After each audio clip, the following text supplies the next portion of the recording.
Pertama-tama kita panjatkan puji syukur kehadirat Allah Subhanahu wa taala karena berkat rahmatnya juara kita masih diberi kesempatan, diberi kesehatan lahir maupun batin sehingga dapat melaksanakan kegiatan pada hari ini.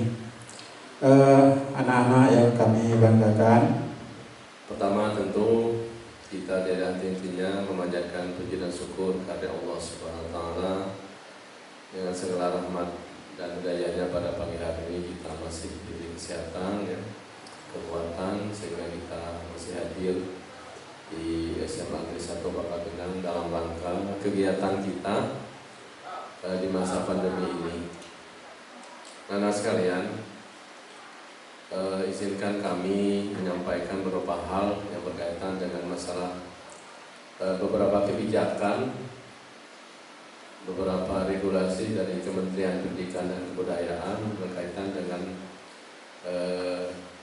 satuan pendidikan, dalam ini adalah sekolah dan lain sebagainya. Itu adalah namanya PISA. PISA itu adalah untuk mengukur mutu pendidikan masing-masing negara. Babel punya tanggung jawab besar bahwa anak-anak ya. Mengapa? Karena tahun 2021 ini Babel masuk akan bersama-sama ikut tes dan bidang PISA. Assalamualaikum warahmatullahi wabarakatuh. Selamat pagi para peserta didik SMA Negeri 1 Pangkal Pinang. Baiklah, Ibu akan menyampaikan sedikit mengenai asesmen nasional.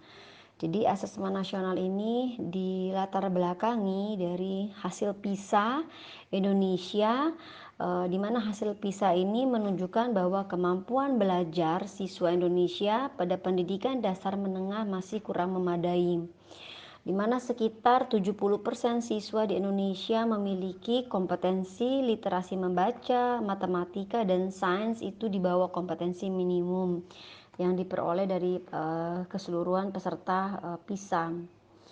Oleh karena itu, pemerintah memandang perlu adanya reformasi asesmen yang digunakan untuk meningkatkan kualitas pembelajaran. Jadi asesmen nasional ini merupakan evaluasi yang dilakukan oleh pemerintah dalam rangka peningkatan dari kualitas pembelajaran. Nah, selain daripada itu, asesmen nasional ini juga dipergunakan untuk memetakan mutu satuan pendidikan. Nah, seperti yang Ibu sampaikan tadi, jadi asesmen nasional ini selain diperlukan untuk meningkatkan mutu pendidikan dan juga memetakan mutu satuan pendidikan, maka kemudian dibutuhkan suatu instrumen ya untuk mengukur hasil dari asesmen yang dilakukan oleh pemerintah. Nah, sehingga asesmen nasional ini kemudian dibagi menjadi 3 bagian, yaitu AKM ya, yang di dalam AKM ini mengukur kemampuan dari literasi membaca dan numerasi. Kemudian ada survei karakter dan survei lingkungan belajar. Nah, kemudian siapa yang menjadi peserta dari asesmen nasional ini? Nah, asesmen nasional ini akan diikuti oleh seluruh satuan pendidikan di tingkat dasar dan menengah di Indonesia serta program kesetaraan yang dikelola oleh PKBM.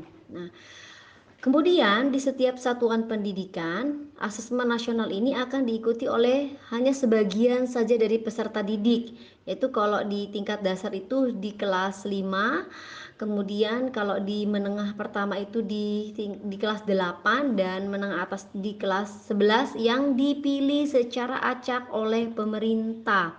Jadi nama-nama peserta ini bukan ditentukan oleh satuan pendidikan tetapi dipilih secara acak oleh pemerintah dari data Dapodik setiap satuan pendidikan. Nah, pengecualian untuk program kesetaraan bahwa asesmen nasional ini akan diikuti oleh seluruh peserta didik yang berada pada tahap akhir tingkat 2, tingkat 4, dan tingkat 6 dari program kesetaraan. Mengapa? Pertanyaannya adalah mengapa hanya sebagian peserta didik, tidak seluruh peserta didik di setiap satuan pendidikan. Nah, ini terkait dari tujuan dan fungsi asesmen nasional tadi, bahwa asesmen nasional tidak digunakan untuk menentukan kelulusan dan menilai prestasi siswa sebagai seorang individu. Jadi pemerintah melalui asesmen nasional ini itu tujuannya adalah melakukan evaluasi sistem. Bagaimana asesmen nasional ini merupakan cara pemerintah untuk memetakan mutu sekolah dan sistem pendidikan secara keseluruhan. Itulah makanya kemudian tidak seluruh siswa perlu menjadi peserta dalam program ini. Mengapa di kelas 5, di kelas 8 dan di kelas 11 sehingga kemudian masih ada kesempatan untuk memperbaiki. Ya, beda dengan ujian nasional yang waktu itu dilaksanakan di akhir jenjang gitu ya. Kalau yang asesmen nasional ini di kelas 5 SD, kelas 8 SMP dan kelas 11 SMA, tujuannya adalah agar masih dapat dilakukan perbaikan yang diperoleh dari hasil asesmen nasional tadi.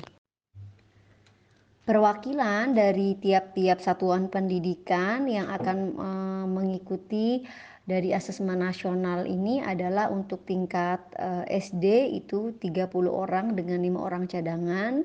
Sementara pada tingkat SMP dan SMA itu terdiri dari 45 orang peserta didik dengan 5 orang cadangan. Berikutnya adalah pelaksanaan asesmen nasional di sekolah.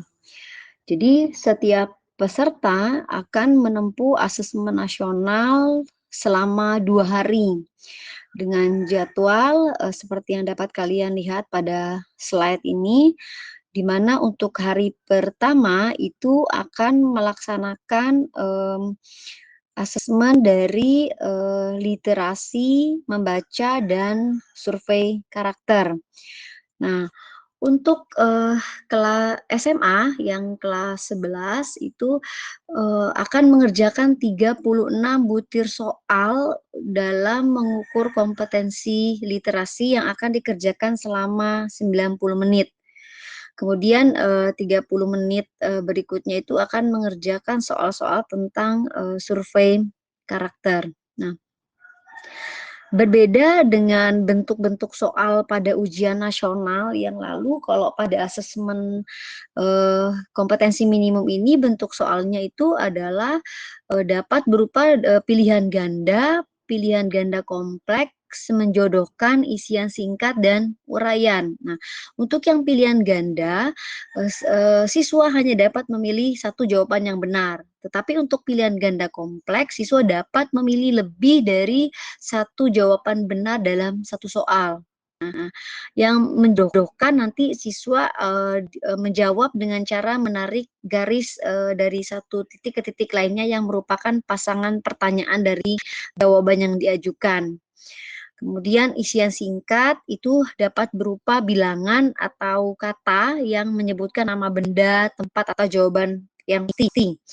Dan uraian itu siswa menjawab soal berupa kalimat-kalimat untuk menjelaskan jawabannya. Jadi bentuk soal pada asesmen nasional ini lebih bervariasi dibandingkan dengan soal-soal pada ujian nasional. Nah, kemudian pada hari kedua, peserta dari asesmen nasional ini akan melaksanakan dari literasi numerasi itu 36 soal juga yang akan ditempuh selama 90 menit, dan survei lingkungan belajar itu selama 30 menit. Nah, selain daripada bentuk soal yang jauh lebih banyak tipenya dibandingkan ujian nasional, pada AKM ini juga itu dia dilaksanakan secara adaptif. Apa maksudnya? Bahwa setiap siswa akan menempuh soal yang sesuai dengan tingkat kemampuan dari siswa tersebut. Jadi AKM ini mengukur kompetensi mendasar yang perlu dipelajari semua siswa tanpa membedakan peminatannya. Nah, jadi dia akan berbeda soal-soalnya. Kalau si A misalnya, dari ada 5 soal yang diberikan, si A dapat menjawab kelima-limanya dengan benar. Kemudian B dari 5 soal yang diberikan hanya menjawab 2 atau 3. Maka soal yang berikutnya antara A dengan B itu pasti berbeda.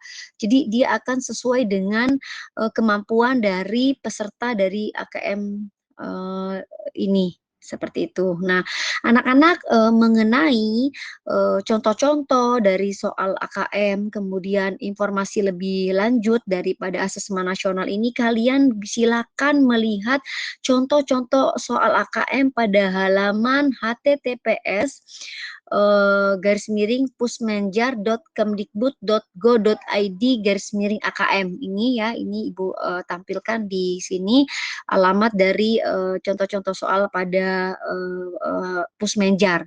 Nah, Ibu harap semoga apa yang disampaikan ini dapat membuka wawasanmu tentang asesmen nasional, tidak perlu takut, tidak perlu melaksanakan bimbingan-bimbingan belajar, tetapi asesmen nasional ini dapat kamu latih melalui pembelajaran di kelas-kelas yang mulai menerapkan pembelajaran-pembelajaran yang HOTS dan STEM. Nanti Bapak Ibu guru akan mulai memberikan pembelajaran-pembelajaran yang dapat menghantarkan kalian untuk dapat meningkatkan kemampuan literasi membaca, menulis, dan literasi sains.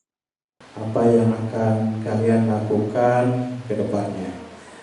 Marilah kita akhiri pertemuan kita ini dengan melafazkan hamdalah.